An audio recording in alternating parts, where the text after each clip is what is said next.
My dad's sorry. Let me, no. Yeah, I think I had to redo my computer. I don't know why it keeps doing that. I had to refresh it. Sorry. Thank you. Sure. All right. Where was I? Where did SR go? He disappeared just a little bit Okay. ago. All right. So Okay. Dimitri married Winifred Betty Hooker, a divorced Park Avenue socialite, and became a prominent scholar, winning appointments in 1950 as the first chairman of Dartmouth's Russian Civilization Department and launching the Russian Review, an anti-communist journey. Dmitri moved in those circles of millionaires, academics, and spies. He and his wife counted the Bouvier, the parents of JFK's wife, Jackie, as friends, as well as the Bush family. They were close friends with the Bush family. Huh. The conservative author William Henry Chamberlain was a friend of Allen Dulles', with whom he worked on Radio Liberty Committee, one of the Cold War propaganda projects launched by Dulles and his associates in the post-world period. Dmitri himself became a CIA agent.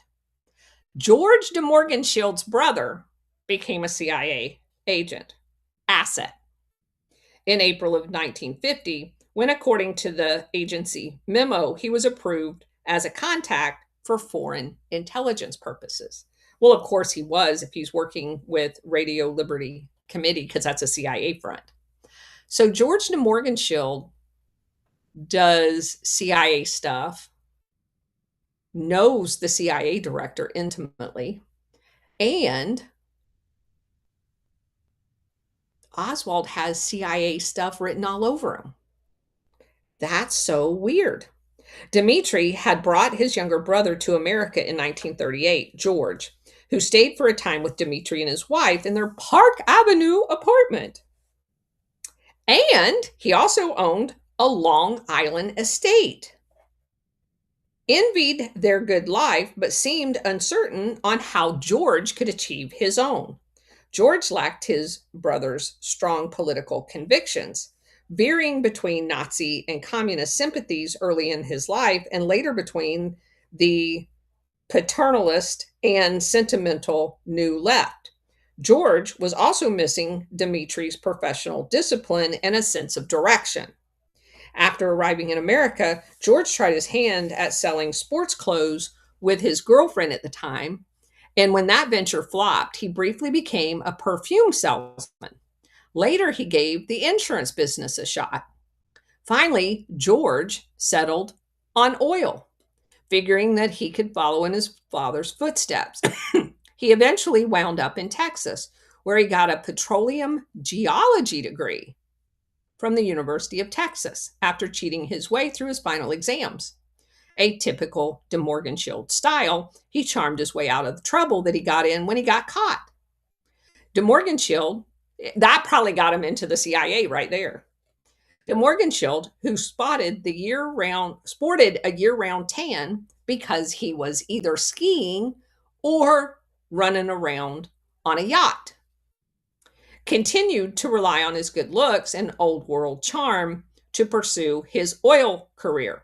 He had a gift for betting and wedding wealthy women, including an 18-year-old Palm Beach debutante, and then tapping their family funds to launch his various oil ventures. The second of his four wives, Phyllis, was a little bit wild, very attractive and adventurous. The Baron told the Warren Commission that she had the habit of walking around the rugged oil fields in Colorado Rockies, where the De Morgenshields were working at the time, wearing a bikini among all of the men. Albert Jenner Jr., the Warren Commission co-counsel in charge of questioning De Morgenshield, displayed a keen interest in his active love life. The Baron conceded that he was something of a ladies' man. You know, I'm not a queer, he said, although some people accuse me of that. De Morgenschild could also be very cruel. Dorothy, his teenage bride, later said that he manhandled her, once kicking her in the stomach and striking her in the head with a hammer. He also enjoyed kissing and pawing other women right in front of her.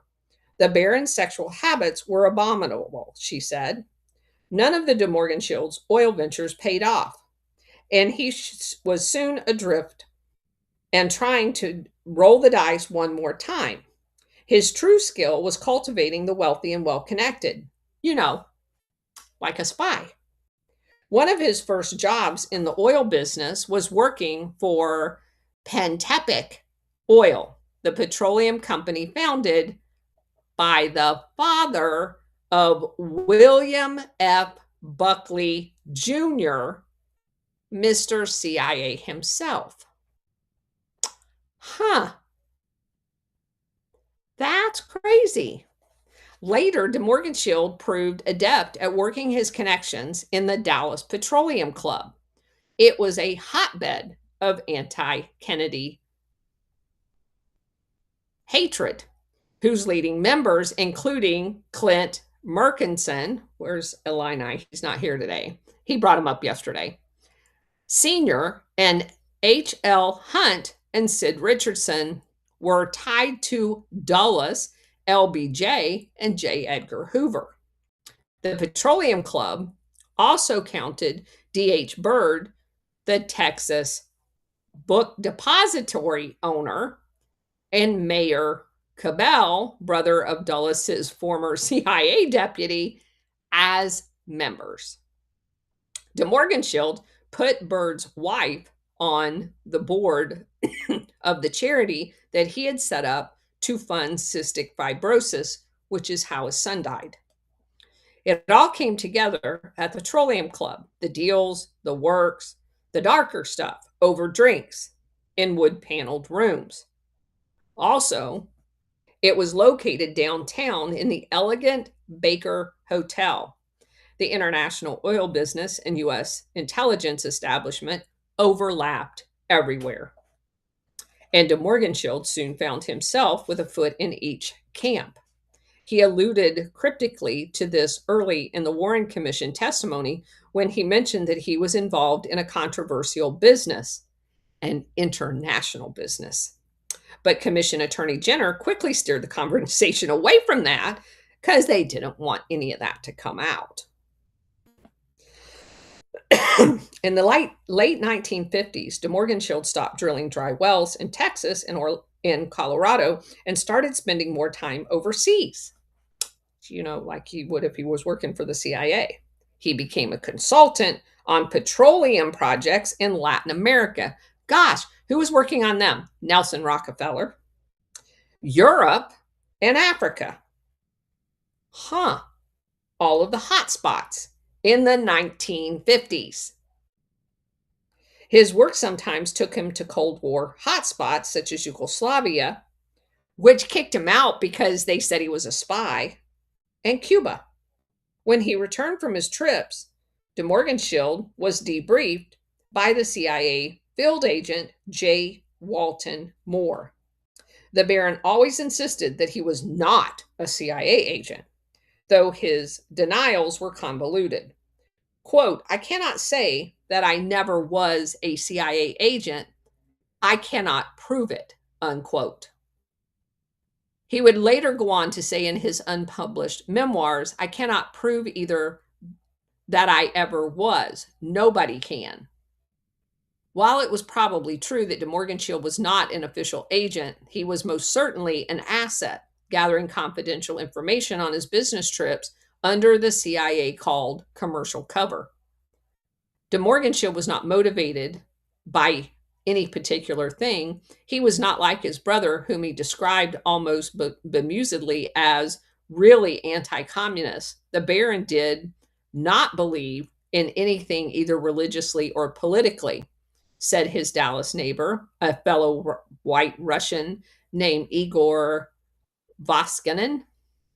De Morganshire believed only in himself. He had learned from his rootless, stateless existence to ingratiate himself with whomever had power or money. He was at your service. If he could also serve himself, all the better. He wasn't an oil man, although he pretended to be, but having friends in the spy world opened doors for him, especially overseas. So it was not surprising when de Morganshire showed up at the Oswald's front door that summer afternoon in the company of a man called Colonel Lawrence Orlov, Orlov, a CIA informant who was a friend and a handball partner of J. Walton Moore, the CIA.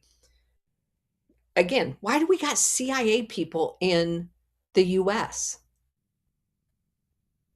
De Morganshire himself had also become friendly with Moore when the CIA domestic contact agent began debriefing him after his overseas trips. The Baron thought of his CIA handler as a very nice fellow. We got along. Moore, the son of missionary parents, had been born and raised in China, like de Morganshire's wife, Jean, who I invited him and his wife to the house, and they got along fabulously. I used to see Mr. Moore occasionally for lunch. After Oswald arrived in Texas from Russia, it was Moore's turn to invite de Morganshire to lunch. The CIA man had a request for his Russian born friend. De Morganshire was apparently tasked with keeping an eye on the young couple, a job he performed until the following spring when he and his wife left on business to go to Haiti. He had CIA business in Haiti. Lee was enthralled with the de Morganshire. He was like a father figure. The Baron grilled him about his life in Minsk as if he was conducting an agency debriefing. But Lee didn't seem to mind. He glowed under the older man's attention. Oswald would do anything that de Morganshire told him to do, observed the Baron's son-in-law, Gary Taylor, who lived in Dallas with de Morganshire's daughter, Alexandra. Marina Oswald later agreed that de Morganshire and her husband had been very good friends and that the Baron was a good humanitarian who had been interested in other people. Yeah, not so much. But in an interview with FBI agents after the assassination, Marina added a provocative remark about the two men's relationship. Oswald was somewhat afraid of him, who was big in stature and talked very loudly. In the end, no Warren Commission witness betrayed Oswald more deeply than George de Morganshire. His testimony before the commission, the lengthiest of anyone's, did more to convict Oswald in the eyes of the press and the public than anyone else. He tied Oswald to the alleged murder weapon, telling the commission about the day when an agitated Marina showed him and his wife the rifle that he had stashed in a closet. And most important, de Morganshire gave the Warren Commission the motive for killing Kennedy that the panel sorely lacked.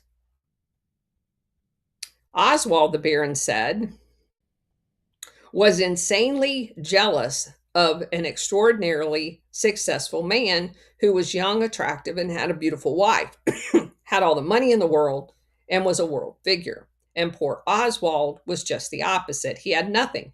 He had a bitchy wife, he had no money, and a miserable failure in everything he did. Shooting Kennedy, he concluded, would be a memorable way for him to become a hero. De Morganshire had enough of a conscience to feel uneasy about his Judas-like performance before the commission, and as if to make amends, he offered contradictory testimony about Oswald.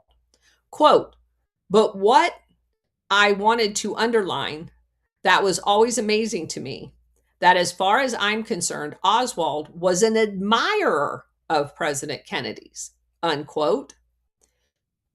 During a conversation they had about JFK, acknowledged de Morganshire, Oswald described him as an excellent president, young, full of energy, and full of good ideas. Oswald's own words about Kennedy completely erased the motive that de Morganshire had given the panel. But the Warren Commission simply glided over all of the inconsistencies in de Morganshire's testimony and highlighted just the beginning.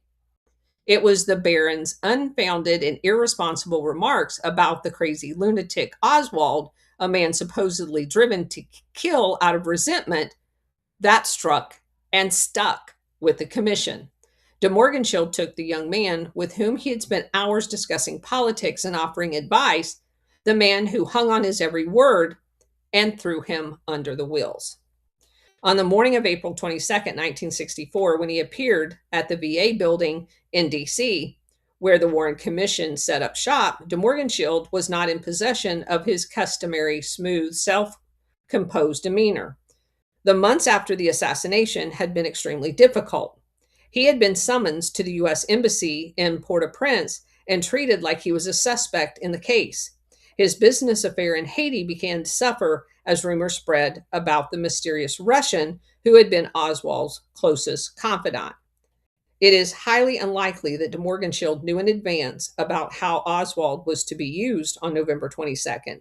This sort of messy business was not part of his portfolio, but he was sharp enough to quickly connect the dots. De Morgenschildt was not certain how he would come out of the Warren Commission. Would his career be ruined? Would he be put on trial? Or did he face even more dire consequences?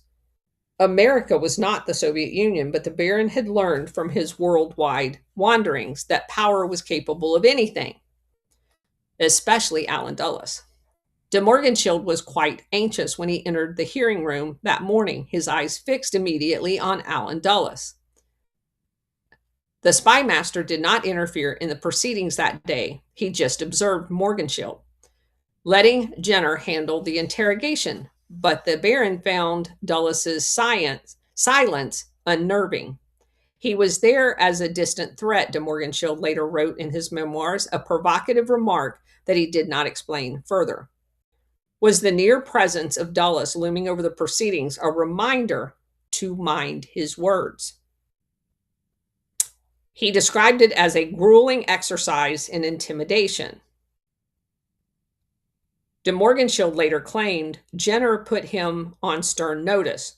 We know more about your life than you do, so answer all of my questions truthfully and sincerely, Jenner warned him. Over the next 2 days, Jenner switched between chilling aggressiveness and flattery as he worked over de Morgenschildt. Afterwards, Jean de Morgenschildt followed her husband to the witness table, bringing along their terriers as support animals. When the de Morgenschildt's interrogation was over, the Baron told his wife, "It was an unpleasant experience, but in Russia, we'd have been sent to Siberia." Jenner raked over the most embarrassing details of the de Morgenschildt's private life, but he stayed resolutely clear of his CIA ties, of course. The Baron realized just how thoroughly the commission had penetrated his personal life when Dulles got his hands on private correspondence that de Morgenschildt had exchanged with the First Lady's mother, Janet, following the Kennedys' assassination. After divorcing Jackie's rakish father, Black Jack Bouvier, Janet had married Hugh Hassenkloss, whose family fortune derived from his grandfather's Standard Oil partnership with John D. Rockefeller. De Morgenschildt was forced by the Warren Commission to read out loud from his own letters to Janet Auchincloss, whom he had known from the time that her daughter Jackie was a girl, romping on the sands of Long Island Gold Coast. Jenner put the Baron on the spot, asking him to explain why he had questioned Oswald's guilt in one letter that he had sent to Jackie Kennedy's mother. Somehow, he wrote Mrs. Auchincloss 3 weeks after the assassination, quote, "I still have lingering doubts, notwithstanding all the evidence of Oswald's guilt," unquote. Since his letter obviously undermined his own testimony about Oswald as a crazy lunatic who killed the president, de Morgenschildt was put in an awkward position to clarify. After de Morgenschildt concluded their Warren Commission ordeal, they were invited by Janet Auchincloss and her husband to their home in Georgetown. Relaxing with old friends in a comfortable splendor of her home, the Baron and his wife felt confident enough to voice their true feelings about the assassination. By now, it was dawning on the couple that the Warren Commission was not interested in the real story of the president's murder. They suspected that the true purpose of the investigation was to waste taxpayer money and to distract attention from the American people of who was involved in the assassination. That's an actual quote. Jean de Morgenschild risked upsetting the civility of the gathering by directly challenging Mrs. Auchincloss.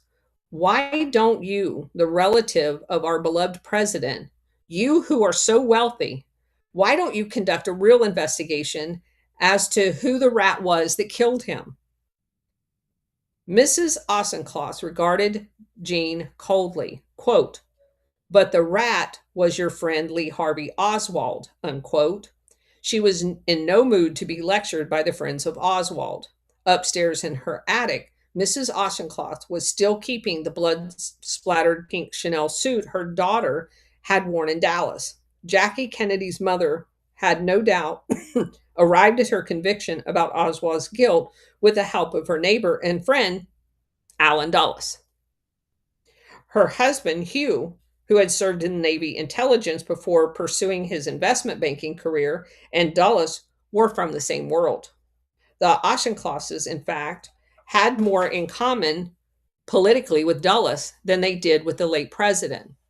When de Morgenschild had bumped into JFK's mother-in-law on a plane trip in the 1960 campaign, he was surprised to hear her tell him that she was a staunch Nixon supporter and that Jack did not stand a chance.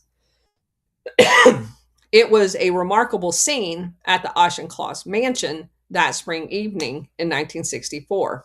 Fresh from their cowardly performance before the Warren Commission, the de Morgenschilds were now urging JFK's in-laws, who had never supported him politically, to show some moral courage and use their wealth to solve the crime.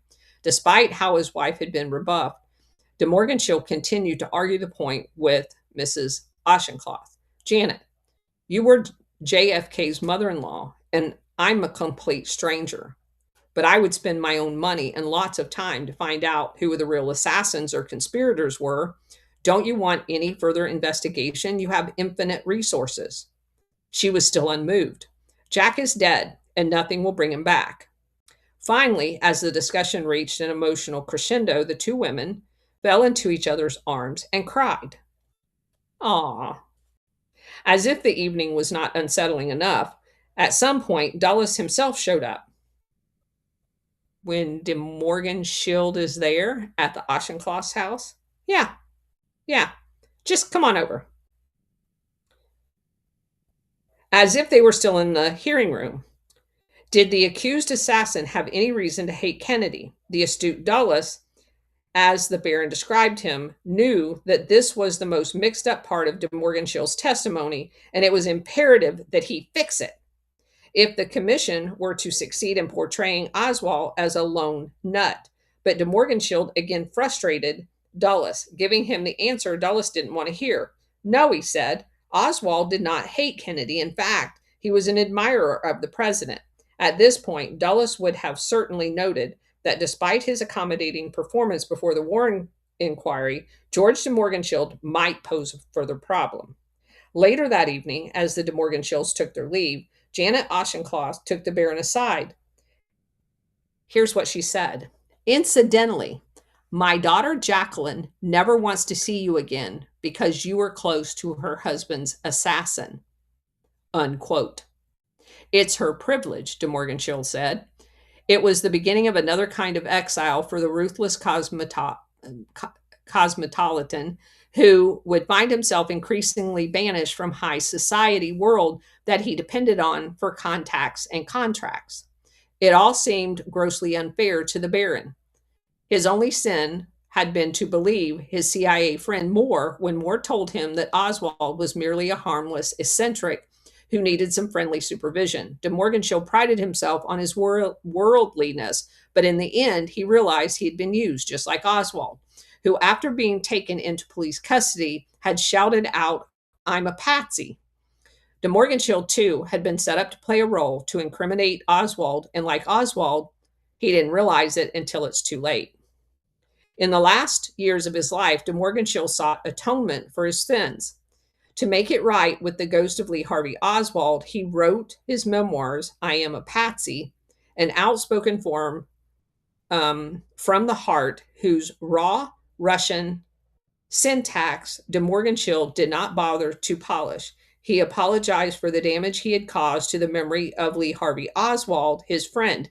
He proclaimed Oswald's innocent and took back the damning things that he told the Warren Commission. In truth, Lee was not jealous of the Kennedys' wealth and did not envy their social positions. Of that I am sure. To him, wealth and society were a joke. De Morganshire had described Oswald to the Warren Commission as a semi-educated hillbilly, someone you can't take seriously, you just laugh at. But now he wrote of his late friend, original mind and nonconformist thinking. Along with Titevet's chronicle, I Am a Patsy stands out as the most convincing portrait we have of Oswald. De Morganshire's manuscript, which his wife gave to the House Select Committee on Assassinations after his death, remained unpublished but is available online. Oswald came across the Baron's memoir as a budding 60s radical, a man sensitive enough to identify with the plight of Black Americans and Native Americans in white dominated society, and hard headed enough to recognize the fundamental flaws of American democracy. A quote from the book: under dictatorships, people are enslaved, but they know it. Here, the politicians constantly lie to people and they become immune to those lies because they have the privilege of voting. But voting is rigged. And democracy here is a gigantic profession of lies and clever brainwashing. That's from Oswald. He knew. He knew. Oswald did worry about police state surveillance tactics, and he believed that America was turning more militaristic as increasingly there was interference in people's personal affairs. He also predicted that someday there would be a coup in America. The United States was a country debased by war, assassination, government corruption, and constitutional subversion. My wife and I, this is De Morganshire talking, spent many agonizing moments thinking of Lee, ashamed that we did not stand up more decisively. But who would have listened to us at the time, and who would have published anything true and favorable about him? De Morganshire's life took on a frantic quality near the end as he began working on his memoirs and trying to make sense of the entangled relationship with Oswald. In September 1976, he mailed a distraught handwritten letter to an old friend, George Bush, who was then serving as a CIA director in the Ford administration. De Morganshire knew Bush from prep school at Phillips Academy, when Bush was a roommate of Dmitri von Morganshire. Now, the Baron was appealing to the CIA director's sense of family and class. I guess he didn't know him very well. De Morganshire claimed that he and his wife were the targets of harassment. Our phone has been bugged and we're followed everywhere. We're being driven to insanity. De Morganshire thought the surveillance campaign began after he suffered the death of his second child, his daughter. And he was behaving like a damn fool because of his grief.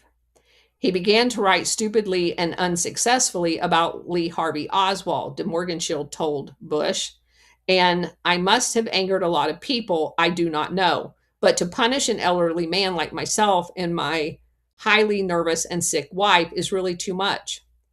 The Baron ended the forlorn plea, could you do something to remove the net around us? This will be my last request for help, and I will not annoy you anymore.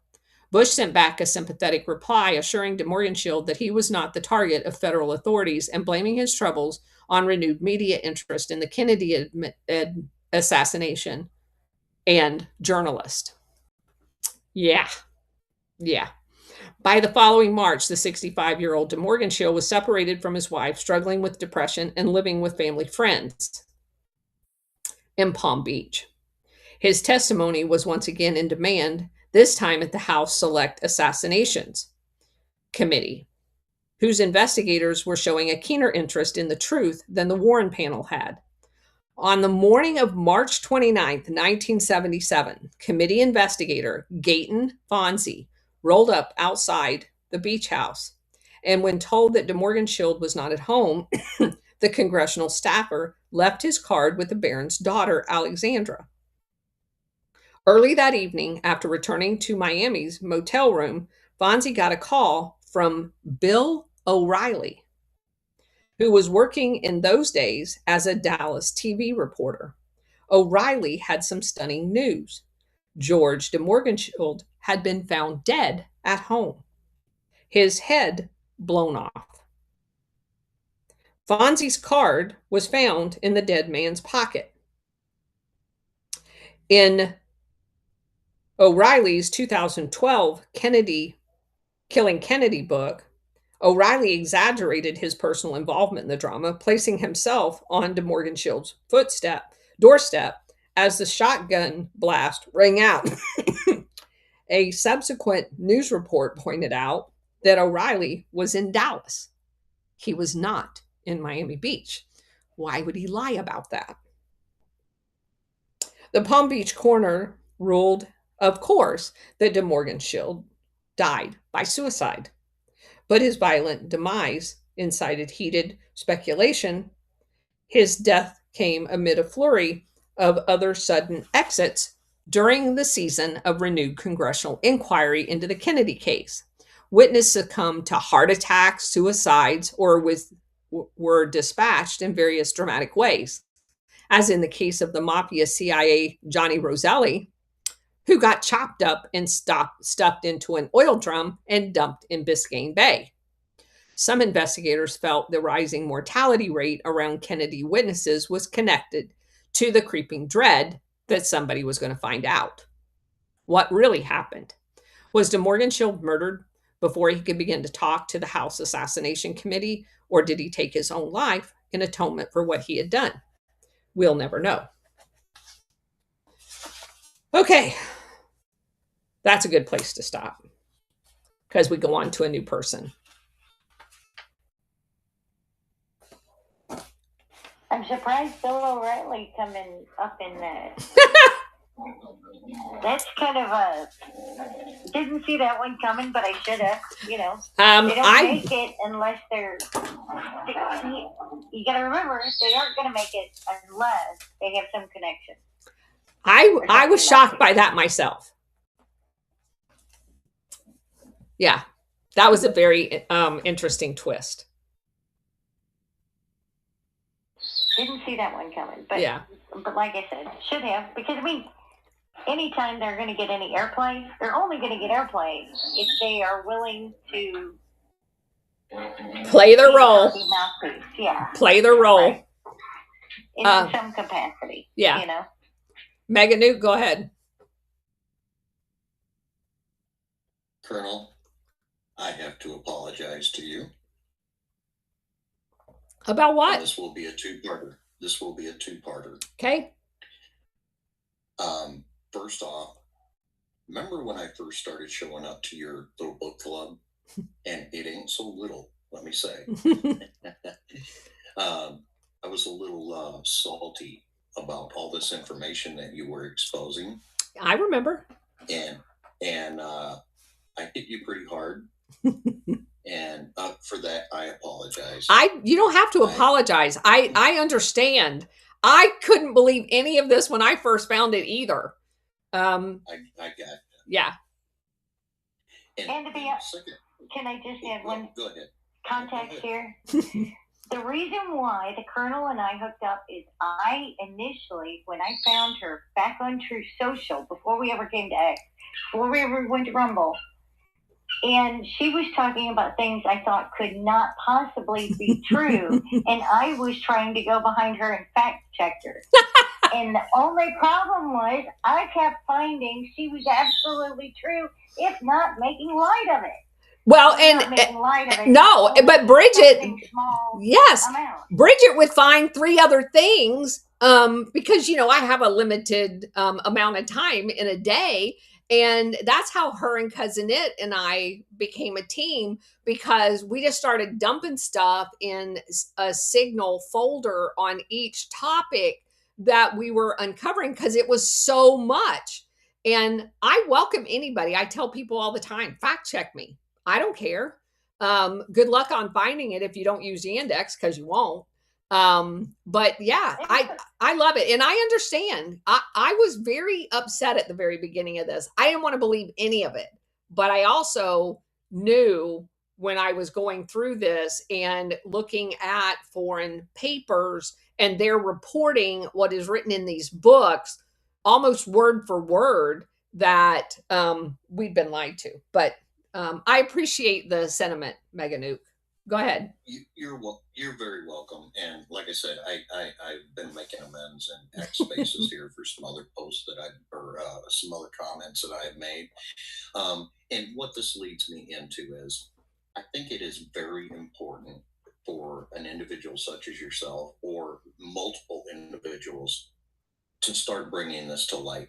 While you're using books, some of us don't have the time or the patience to read through a book, right? And but it's bringing to light what these people, these evil, sadistic individuals, have done throughout history. Yep. And in this day and age, every single individual on this platform, every single individual on Rumble, anywhere you want to go find information, we have the most amazing technology today. We don't have to wait until after someone dies to find out what their life was like.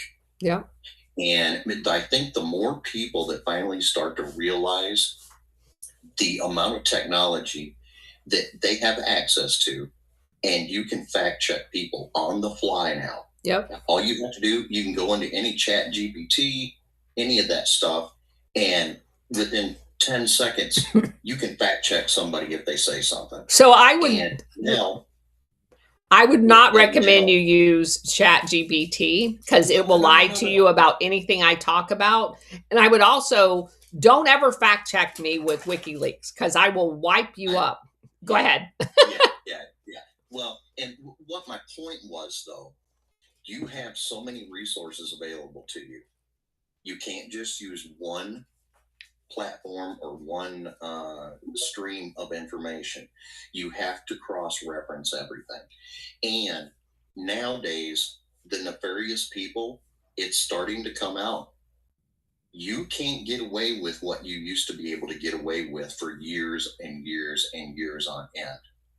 And I think this is going to make a major difference in the way that this country moves forward, because when enough people get pissed off to finally go check and see if they want to, or verify the information they're being shoved down their throat, we're going to have the opportunity to slam every single ass munch out here on the planet. We're done. We don't have to put up with it anymore. You know what I'm saying? No, and that's kind of my mission, is to give you guys the bullets in your belt to have the information to push back on narratives. That is my ultimate goal in this whole endeavor, and why I spend so many hours doing this.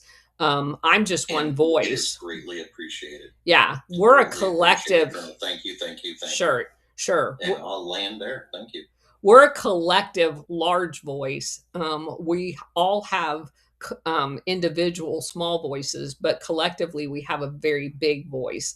And that's kind of what I had hoped to do with all of this. So let me just give you guys a pointer that I've noticed makes a huge difference.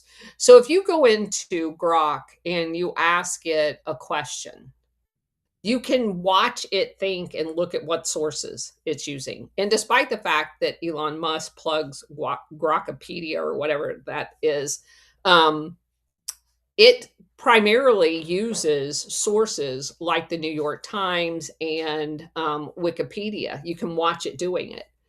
So what I have started doing is, if I want to know something like about a person or a topic, I ask it to go look up books. Any book that this person or this operation or this, that, or the other is written about, and provide the reference as you're telling me what it says about the people. And I found that extraordinarily more helpful than just asking it for a biography on someone, because basically all it's going to give you is the Wikipedia bullshit. But if you ask it to go look at all foreign sources of news and books where this person's name has come up, and then of course you can look at the way, and there's some outliers when you do that. So I'll get information back like from 5 book authors, and 4 of the 5 will describe the person kind of cohesively, where it's, consistent. Then there will be this one outlier, and you look up the author and you find out, he's somewhere associated. He's a Skull and Bones graduate or whatever. And so you can just discard that, because obviously they're telling you a story and not the story. And the other 4 is probably more in the mean of average of what has been documented. So you can also ask it if it's in a book reference. You can ask if the passage where he's talked about is footnoted, and it will give you the footnote too for you to be able to look up. And that's just another tactic you guys can use when you're researching that doesn't hold you captive to, narrative building. And that was the point I was trying to make, Carl. Yeah. That regardless, you can ask a surface level question all day long. People don't realize using like the Boolean process we used to use back with Google and everything to get more information, more concise information that you're looking for. So yeah, and just today, explaining that a lot better than I did. Yeah, and just today I was asking, I don't even remember this morning, I was looking something up, and it started dribbling out, Grok started dribbling out undocumented migrant. And I'm like, what the hell? They're not undocumented, Grok. It's called an illegal alien. And he's like, oh, yeah, you're right. It's alien in the legal description and blah, blah, blah. I'm like, stop being politically correct. I argue with Grok a lot. I've had a little fun with Grok myself. I've locked it up a few times, like you've expressed it. Oh yeah, I've crashed it multiple times. and when it takes more than a minute or 2 minutes for it to come up with an answer for a question, I just love it, because I know that old Elon or whoever's down there running that program is just fuming, because it's like the Fred Flintstone. Just ask a simple question. Yeah, it's like Fred Flintstone running on the wheel. No, I don't want to give you that answer. AP Jonas over on Rumble. Yes, don't ask your ex-sister-in-law. I love it. Yeah, you never want their opinion of you. That's hilarious. Again, like I said, thank you. Sure. Thank you. Sure. You have set my mind at ease a whole lot more. I really appreciate it, and I needed that. Sure. No problem. All right, I'm out of here. Thank you. Have a phenomenal afternoon. All right. I don't see any more hands. Okay. Oh, all along. It wouldn't be a show without you talking. Go ahead. That's what my mom said in utero, and also where she has to be buried 12 feet under.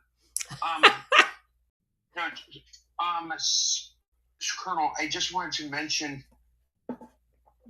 this, intriguing family, the de Mohrenschilds, and how, on the one hand, they're like right in the middle of World War I, when there's this division seemingly in the oil, like the oil cartel, like the so-called big seven sisters between, I think, Shell versus the Standard and British on the other hand, but it was related to Baku. And yes. So it's how interesting that de Mohrenschild's family, the son who's meeting Oswald in Dallas, which is full of white full of white Russians, right? It's Yes. not an accident. That's a double geography accident. It's an accident at all. And so basically, at the same time, you had, there's this interesting subset in the diplomacy. Some of the diplomats who were like at the outskirts of Versailles, there's this counterintuitive like Treaty of they call it the Treaty of Rapallo, 1922, where you have like, even though it's the Soviet Union, right? They're making a deal with like this guy Walter Rathenau, who's like a social democrat in Germany, but at the same time, and he later gets assassinated, and one of the key early Weimar assassinations. But at the same time, there's also like right-wing elements in the old-time religion, Prussian MFs, as it were, in the German army that are wanting to have their own relationships with the Russian army, even though it's now become Bolshevik, right? And these diplomatic shenanigans are going on. You can, like the book by Coogan, is good on that, and also you get some of that also in Albarelli's Road to Dallas. And so how weird it is that Dvorkin's so typical of this family with, both right-wing white Russian connections into the post-Soviet, post-revolutionary Russian army. And you're like, why this is like, it's a certain kind of contradictory raw materials of so good at Gladio operations, including the ones that happen in Dallas, Texas, if you know what I'm saying. I do. Because so it's how, so let me say that a different way. Dvorkin can be at the core of both like the efforts to maintain like oil cartel unity during the trickiest moment of World War I, right when Wilson was flipping and sending his Bush Baker for Houston cronies literally that early in World War I to Baku. Yeah. Intriguing that Dvorkin would be at the center of that, and also setting up Oswald in Dallas when he gets back. So let me say that a different way. And there were Germans in Dallas too. I'm sorry, but I apologize. No, that's fine. Let me say that a different way for you, because it's an excellent point. I just want to slam it. The proverbial Yankees and Cowboys in one family. Dmitri de Morgenschild is in the Yankee camp, and the George de Morgenschild is in the Cowboy camp. Right. Yeah. And Colonel, it's like how that's the very essence of the Bush family itself, because yes, Connecticut Yankees, and they're going yes. down to Dallas, and it's like, yes, isn't that special? But you see that same link up in the Boston Club in New Orleans when they're framing Oswald with whatchamacallit. There's that East Coast, first Boston connection. That's the essence of United Fruit Company, Allen Dulles and CIA, and they're using. They see New Orleans as kind of like their drain pipe where the Mississippi hits, all of the trade on the Atlantic at the Gulf, and that's like a merger of what would later be the Rock or the Western faction of the Republicans with the East Coast European-centered, richer Democrats. Well, it also brings in the mafia piece of it, because the mafia boss of New Orleans ran Houston, which is where the Bush was. Right. Yeah. Yes. So it's pivotal that you would use New Orleans because all of your control mechanisms are there. Right. And it's not the first time that you're going to use New Orleans for that, because they did that in the Aaron Burr conspiracy, which is not called a conspiracy theory. But it works. Yeah. New Orleans has been involved in many, many nefarious things. Right. It's gonna happen just because of its geography. Correct. And they were involved in the MLK one. So yeah, they are a hot spot for bad shit, just like Miami. Right. And then look at how, and after that guy from Inca, the Ed Butler guy, does part of the setting up Oswald work in New Orleans. As you mentioned, he's like the day after the RFK assassination. What a coincidence! He's there in Long Beach, California, holding a conference blaming it on Fidel Castro. And then he's, there's an article that I'll put in the bubble about this guy, the guy Carpenter. I know it, the historian Carpenter at Loyola University in New Orleans. You got to read this article. Okay. It's a fascinating article on Inca, and it's like CIA doesn't need to build from scratch. They can just link into these. Yes. What they call industrial intelligence. Yes. And just. Well, I would argue that most of their industrial intelligence is directly connected to the CIA, because that's where they retire to, just like Kermit Roosevelt. They just take their government pension and then they go place themselves, or they're placed into these corporate entities to further continue doing the same thing that they were doing. They're quote unquote retired. Right. And also, the O'Reilly Coffee Company, the banana companies in New Orleans. All in New Orleans. You have a total revolving door between private corporations and CIA. Yep. That's what those trademarks in Chicago and New Orleans are all about. I don't know who was next. Stellar, go ahead. Hi, thank you again for having such an amazing space. These parasites are going to be hopeful. Well, yeah. Anyway, I tagged you guys in a few things and wanted to, maybe if you guys end up doing a space later, another day or whatever, with this Las Vegas stuff, I'd really appreciate it, because I see false flag all over the place and it's kind of crazy. Okay. I'll look at it. Thank you, Stellar. Travis, go ahead.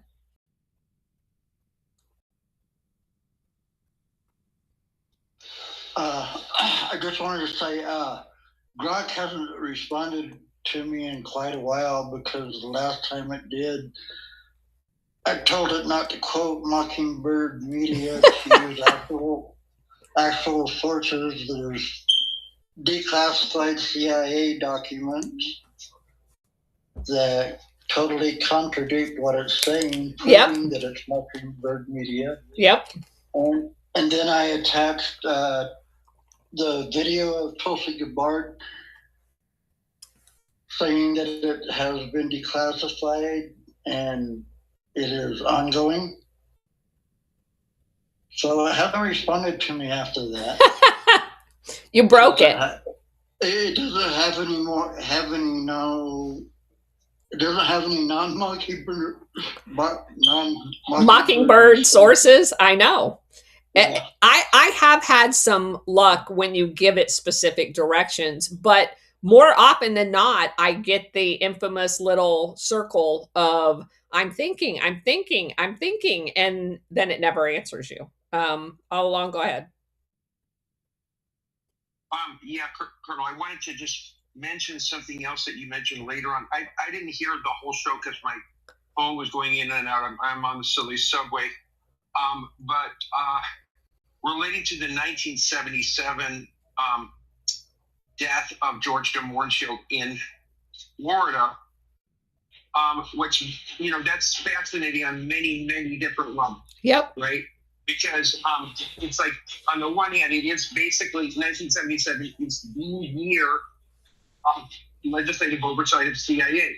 I mean, there's a 4-year period in there, but that's the very height of it. Yep. And then things got out of control, and literally the CIA, as Professor whatchamacallit at the University of California, Davis says, he just says, like, CIA worked through New York Times and Washington Post to get, all they have to do is replace the chief counsel on the House Select.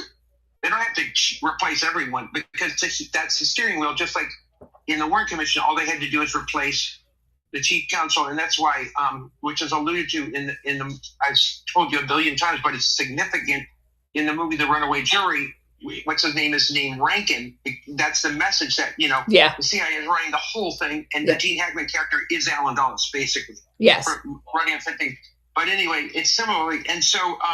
But what's so interesting is that it came up, very provably, and with tape recorded proof that that Bill O'Reilly, who we know is there trying a number of different functions, one of which is obviously obscuring stuff.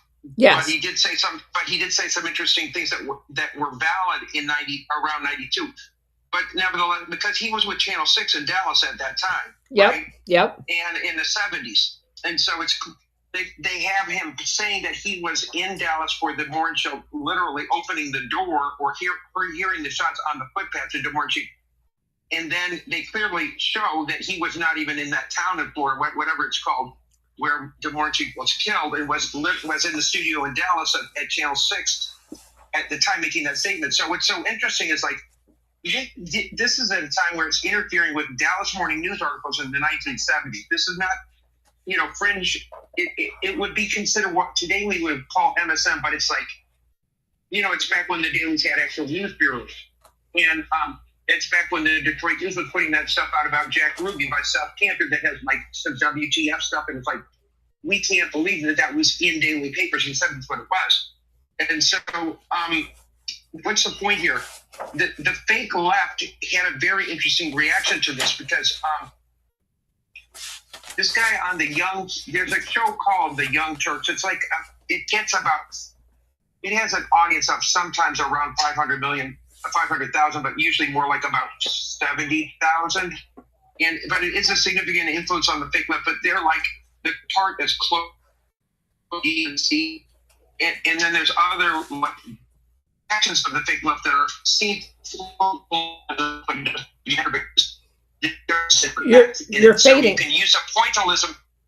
You're fading out. Anyway, it's just. Can you hear me now? Yeah. I'll try to. I'm blathering on here, but the point being that it's clear that, like, they use a rift between the Young Turks guy, who was saying, "Look, this proves Dvorak was lying on Bill O'Reilly," which is a true and valid point. It should have been made by everyone to, expose the mass media, like the big media. If there's actually a left media, it should have taken down big media with that, but it didn't. And then some comedian who was attacking Jimmy Dore is like too close to the Democrats, starts making fun of. They have a big like fight on YouTube. It's like 500,000 YouTube versus 500,000 YouTube. This is how they split audiences like that. Yes, yes. Because this is very significant information that Bill O'Reilly is flat out lying, yet he's getting mass. It is Fox, but you know how they play that false opposite too. Yes. And it's just like, this could have been huge. This guy is directly contradicting his own testimony about, when Congress was literally investigating the JFK assassination, and yet the fake left media allows Bill O'Reilly to survive. That's the point. Yeah. They're all, and they can seem lefter, points lefter, but if the points never connect, it's just one more onion skin of delusion after another onion skin. That onion skin's idiot. Yeah. Yeah. That's true. I don't know if we lost him or not, but that's absolutely. Yeah. Sorry. Yeah, that's absolutely true. You have the fake right and the fake left. And it's put out there. Obviously, saying something like that is critical to the narrative at the time. And then once it's proven a lie, the whole country's moved on. And that's manipulation at its finest. That is propaganda. And both, of the proverbial sides, because I don't believe they're any different than each other, participate in it. And, they have mass audiences to do it. And the whole fake infighting and all of that other stuff. So, yeah, it's crazy. Anyway, all right. I think we're done. So thanks everybody for being here. Appreciate it. I'll be on Apple Warrior Show tonight at 9:30. We're going to, I went back and was doing some research into one of the CIA coups that I thought would most represent what we're seeing here going on. And I'll be interested in hearing your reaction tomorrow if you feel like there's a close parallel to it, because I think there's a very close parallel to it. I also want to point out something. that you see lots of people talking about intelligence agencies. And of course, the most hilarious take out there is from NATO, accusing the Russian of Epstein working for the Russians, and we all just roll our eyes. That's actually on purpose, deflection. And so what I find most interesting is people in the United States, people with very, very large audience, and very smart people. They consistently say, well, he definitely worked for MI6 and he definitely worked for Mossad. You find very few people, very few large accounts, and I did a search on it this morning, talking about his relationship with the CIA. Very few.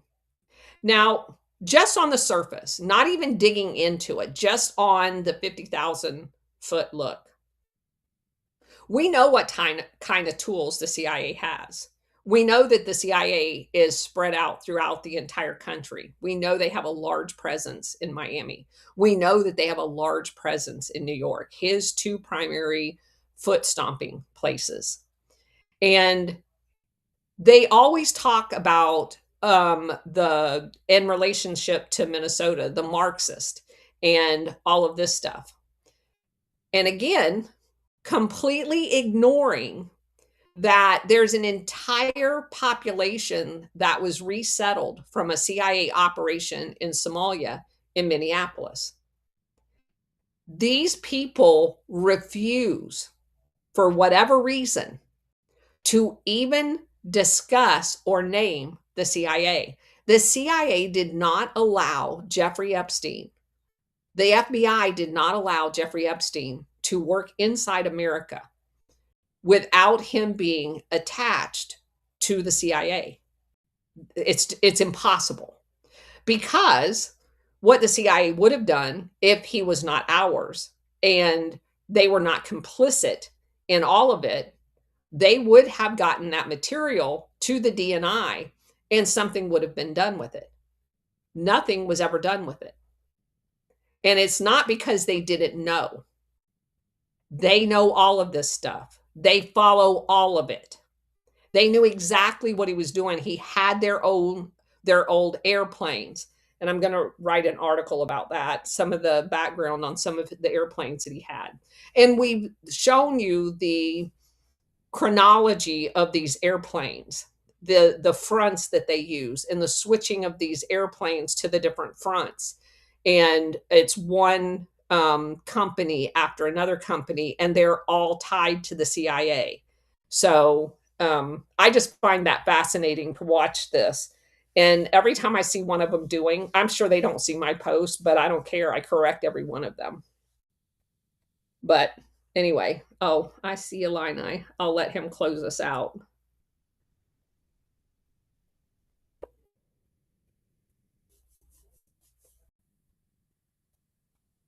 Well, there he goes.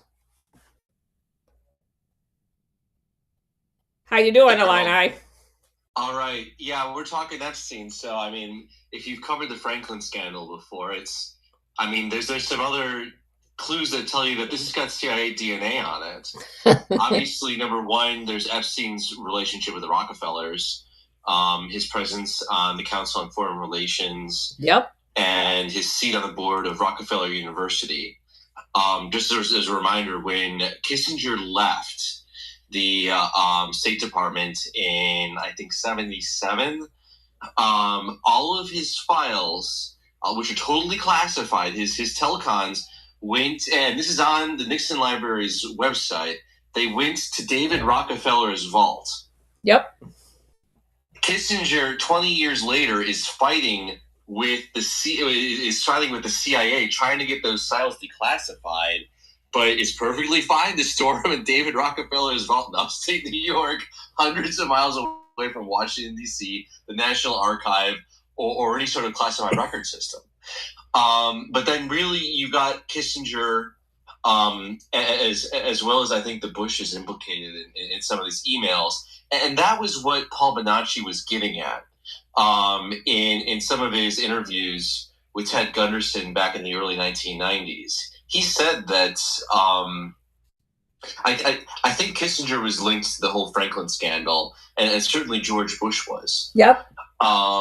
So that's kind of your tell that this is a CIA thing. And then you haven't mentioned yet, Colonel, your comments on Kathy Rumler. The fact that she received a CIA award. This lady's kind of acting as Epstein's handler. She's acting as one of the executors of his estate.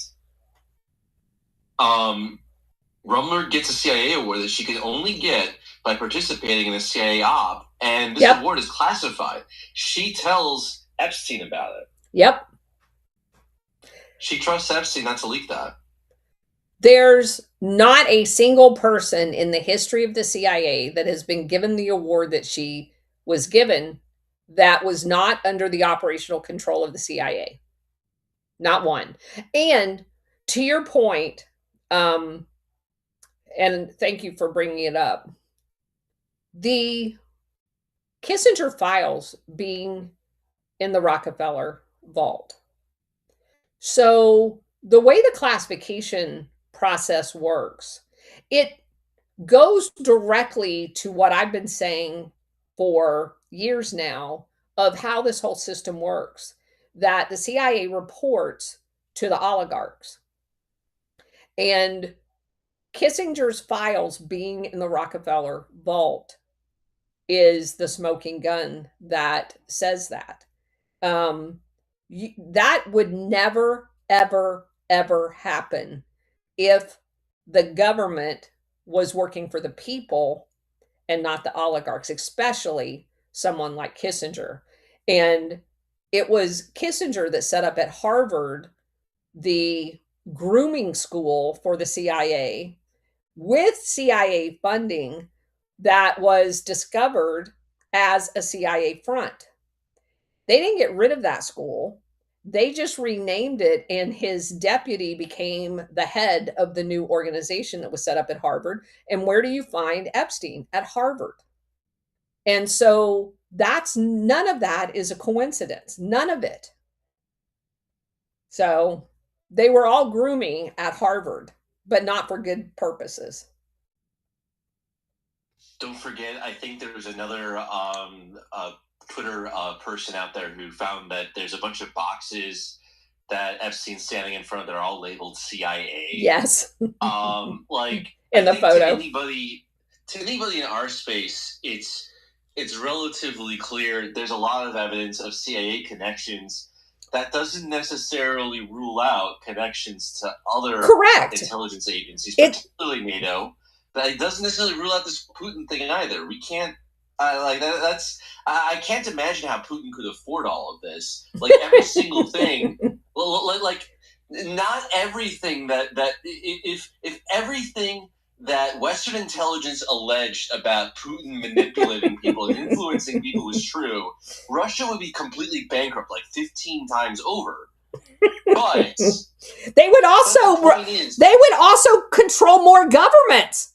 They don't control any governments. We do. I mean, imagine this crazy, amazing conspiracy theory where the FSB manages to control Epstein, and then he manages to control the awards program over at the CIA, and he manages to control the movement of CIA planes, and he manages to, control Kissinger, and he manages to control the Rockefellers. Man, this guy's got a lot of puppet strings going everywhere. So why is Russia so freaking broke all the time is the other thing that they're telling us. Yes. So it doesn't... I think my way of handling it is to kind of play more datalist here than Icarus and say, yeah, maybe it's possible.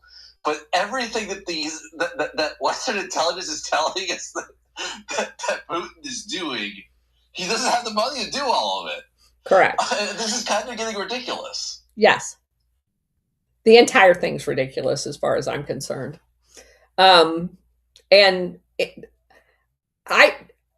understand that the intelligence agencies work as a hive.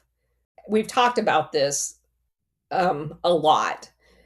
I very rarely in any of these research dives into coups around the world do you ever find a single intelligence agency working by themselves. Very rare. They are usually in tandem, if not triplet, in their activity. And sometimes more than that, but generally not because of command and control. But you certainly find, on average, two or three involved in each one of them, because each one of them brings specialty capability as far as what they specialize in. And so you very rarely find anyone on an adventure big enough to overthrow a government working independently. And we know that forever, up until 2020, actually, Germany got out several years before that, but we know that the German BND and the subsequent organization that it morphed into in Germany once they became Germany as opposed to West Germany was partners in crypto AG, sharing all of that information. And then they selectively shared it with other NATO and Israel, depending on what the operation was. So they don't work independently of each other, and they certainly don't. The only independence they have is from the government that they're working for. And that's not always. I mean, they work in tandem with the government because generally the government they've selected. But in the rare cases where someone gets elected they didn't select, they work ruthlessly against that government. So those are just facts. We've talked about them at nauseum. I mean, I can only just imagine like Walter Kern getting on there with Matt Taibbi and just like tearing this whole conspiracy theory apart, and just like he's gonna find like 15 other ways to pillory this one if he decides to run with this whole op saying that this was, you know, a KGB operation. It's just ridiculous. I mean, they can try. I think that they're just exposing themselves, and we might be able to help with the bureaucratic reset in Europe, and it might reduce some of the pressure on strategy of tension here for us to expose this to the European public and to basically say, hey, that Telegraph story that ran, you know, they admit right in there that this whole claim that that Epstein was a KGB op, it says right in the article, this is coming from intelligence sources. So it's coming from MI6. So this is like O.J. Simpson hunting for the real killers. Like, okay. So I did want to say, since you brought up Russia, I did have someone DM me from Russia that has a podcast that wants to interview me. So I'm going to be careful with that one. I'm going to be an official Russian bot.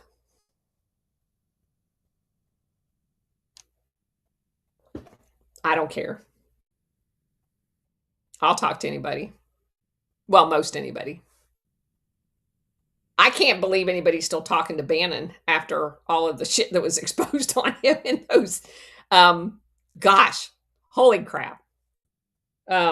Anyway, I need to run, guys, and I will see you back here at 9:30 on the Alpha Warrior Show, and we'll be back tomorrow at 4:00 to continue on in our book. Thanks for being here, everybody. All right, guys. Sorry about the volume. I don't know what's wrong with this. It keeps doing that, but take care. See you tomorrow at 4:00.